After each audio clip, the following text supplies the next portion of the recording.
This yam and stew recipe will become your new favorite meal. It's very flavorful, and I'm going to show you just how I made it. I start first with some cubes of beef. I washed them and drained away the water, and I'm going to season it with some Mrs. Dash seasoning. I use a good amount. And then next I add some beef Knorr seasoning, followed by some chicken Knorr seasoning, and then some adobo. This is my go-to method when seasoning meat. Then I add some diced onions. This gives really great flavor. I'll go ahead and add just 1 cup of water to the pot, and then I go ahead and cover it and allow it to start to cook. The description box below will have the full recipe details. I go ahead and check on the meat just after cooking it for a little while, and this is just because I want to go ahead and stir it around and mix all of the seasonings together. Then going to go ahead and cover the pot again and allow the beef to finish cooking. I usually cook my beef for about 20 to 25 minutes, but that's because I have pretty small cubes of beef.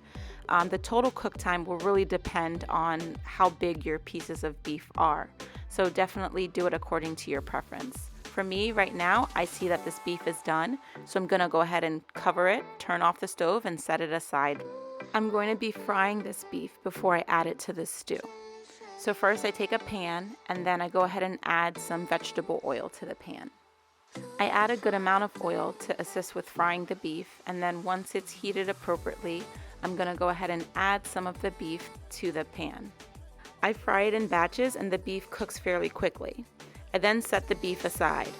I do make sure that my beef broth also was set aside for later because I'm going to add it to the stew for a later step. Now to make this stew, I'm going to be using red bell peppers. I use fairly big ones. I also use a yellow onion for some sweetness, and then I use basically lots of scent pepper. I use both the red and the orange kinds. Then the last thing is just 1 small tomato. I dice everything into very small pieces and then proceed to add it to the blender.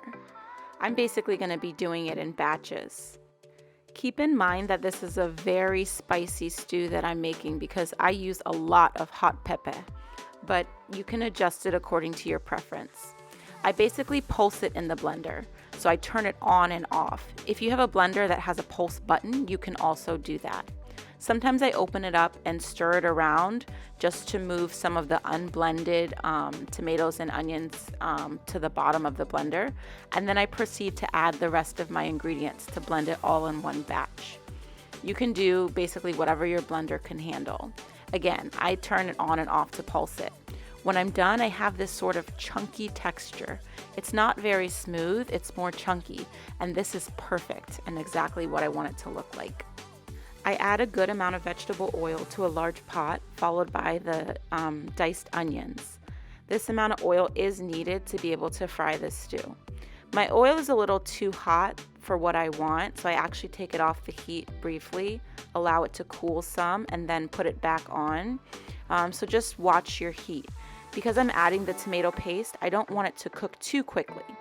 So I go ahead and add about 3 ounces of tomato paste. For me, this is about half of the can that I'm going to go ahead and add to the pot. I'm going to let this tomato paste fry, and I'm going to let it gently fry. I don't want it to cook too quickly. I go ahead and use my spoon and mix it around.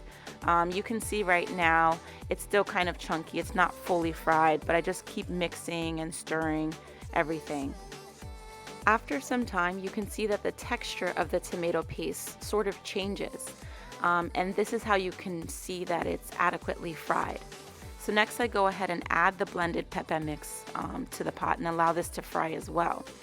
I tend to usually just stir it around and let it fry open, but if you feel that the splatter is too much, you definitely can go ahead and add a splatter guard on top, which I sometimes do. At this point, when I check on the stew, I see it's been frying for maybe about 10 minutes or so on medium-high heat, but it's not really ready. It's not adequately fried. You can tell because the oil is still, mixed in and not yet floated to the top. So this just means that I basically go ahead and allow it to sit and continue to fry for some more time. So at this point, the stew has been frying for a total of about 20 minutes, and I can see that it is ready. You can see here the oil has basically floated to the top, which means the stew is adequately fried. So I'm going to go ahead and add the beef broth that I had previously set aside. This is going to add really like an amazing flavor to the stew, and it's very important that you add this next. You allow the stew to continue to fry for some more time while you gather all your seasonings. So the first thing that I actually flavor it with is some crayfish. This is just some ground crayfish that I go ahead and add. I mix it all around, and then next I'm going to be adding some Maggi cubes. I use 3 Maggi cubes. I add them each individually to the stew. One other thing to remember is to remember to also add the curry powder. My camera malfunctioned, so I don't actually have footage showing that, but definitely remember to add curry powder. Once I'm done mixing it all together, then I go ahead and I add some salt. You can definitely taste it and do the salt to taste. For me, I add a 1/4 teaspoon of salt at this step, but you can definitely do it to taste as your preference. So I go ahead and mix everything around, and then once I feel it's all mixed in, I actually go ahead and taste just a little bit. And I feel that it's perfect and I don't need to add anything else. I put all the fried beef inside the stew at this step now. You definitely don't have to fry your beef. I just prefer to have some texture in the stew, so that's why I do it. But you can do according to your preference. You also can opt to use other types of meat if you like. In the end, I see that I'm done here. The stew is perfect. You can choose to kind of pour off some of this excess oil if you like.